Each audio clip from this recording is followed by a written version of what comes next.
Crew level സംഘം ഭൂമിയിലേക്ക് മടങ്ങുന്നു. അന്താരാഷ്ട്ര ബഹിരാകാശ നിലയത്തിൽ നിന്ന് ചരിത്രത്തിലാദ്യമായാണ് ആരോഗ്യ പ്രശ്നങ്ങളെ തുടർന്ന് ബഹിരാകാശ സഞ്ചാരികൾ ഭൂമിയിലേക്ക് മടങ്ങുന്നത്.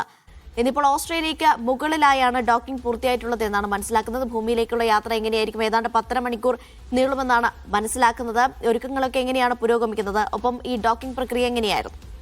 തീർച്ചയായും അനീഷ, നമ്മൾ സാധാരണയായി ബഹിരാകാശ ദൗത്യമൊക്കെ ഒന്നുകിൽ വിജയമാകും അല്ലെങ്കിൽ അതിനപ്പുറം ഒരു പരാജയമാകും. പക്ഷേ ഇവിടെ ഒരു ബഹിരാകാശ സഞ്ചാരിയുടെ ആരോഗ്യ പ്രശ്നം കാരണം മാത്രം ഈ ദൗത്യം പാതി വഴിയിൽ ഉപേക്ഷിച്ച് തിരികെ എത്തുന്ന ഒരു കാഴ്ചയാണ് കാണാൻ സാധിക്കുന്നത്. പ്രധാനമായിട്ടും ഈ അൺഡോക്കിംഗ് ഇപ്പോൾ ഏകദേശം പൂർണ്ണമായിട്ടുണ്ട്.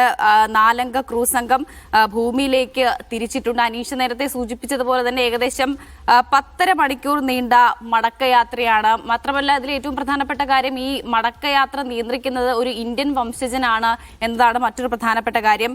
ഏകദേശം ഉച്ചയോടെ 2 മണിയോടുകൂടി ആയിരിക്കും ഇത് കടലിലേക്ക് ഇറങ്ങുക.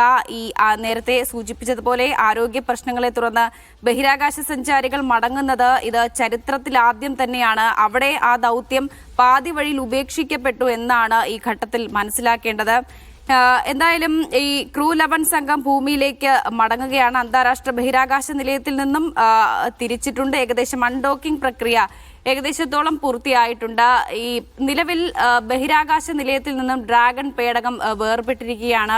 ഈ ഇന്ത്യൻ വംശജനാണ് യാത്ര നിയന്ത്രിക്കുന്നത്. ക്രൂ 11 സംഘത്തിലെ ഒരു അംഗത്തിന് നേരത്തെ പറഞ്ഞതുപോലെ തന്നെ ആ നിലയത്തിൽ വെച്ച് ആരോഗ്യ പ്രശ്നമുണ്ടാകുന്നു. അതിന് പിന്നാലെ ഈ ദൗത്യം പാതി വഴിയിൽ ഉപേക്ഷിച്ച് തിരികെ എത്തേണ്ട സാഹചര്യമൊക്കെ ഉണ്ടാകുന്നു. ഈ കഴിഞ്ഞ ഓഗസ്റ്റിലാണ് ഈ ക്രൂ 11 സംഘം ഈ ദൗത്യവുമായി ബന്ധപ്പെട്ട് ബഹിരാകാശത്തേക്ക് പോകുന്നത്. കഴിഞ്ഞ ഓഗസ്റ്റിൽ ഈ ദൗത്യം ആരംഭിക്കുന്നു. പക്ഷേ കഴിഞ്ഞ ഓഗസ്റ്റിൽ ആരംഭിച്ചുവെങ്കിലും പിന്നീട് ദൗത്യം പാതി വഴിയിൽ ഉപേക്ഷിക്കേണ്ട ഒരു സ്ഥിതിയിലേക്ക് കാര്യങ്ങൾ എത്തിയിരുന്നു. ഈ ക്രൂ 11 ബഹിരാകാശ ദൗത്യ സംഘത്തിലെ നാസയുടെ സഞ്ചാരിക്കാണ് നിലവിൽ ആരോഗ്യ പ്രശ്നമുള്ളത്. എന്നാൽ എന്താണ് ഈ ആരോഗ്യ പ്രശ്നം എന്നുള്ളത് നിലവിൽ അധികൃതർ വ്യക്തമാക്കിയിട്ടില്ല. അനീഷ, ഏതായാലും ക്രൂ 11 സംഘം ദൗത്യം പാതി വഴിയിൽ ഉപേക്ഷിച്ചുകൊണ്ട് ഭൂമിയിലേക്ക് മടങ്ങുകയാണ്.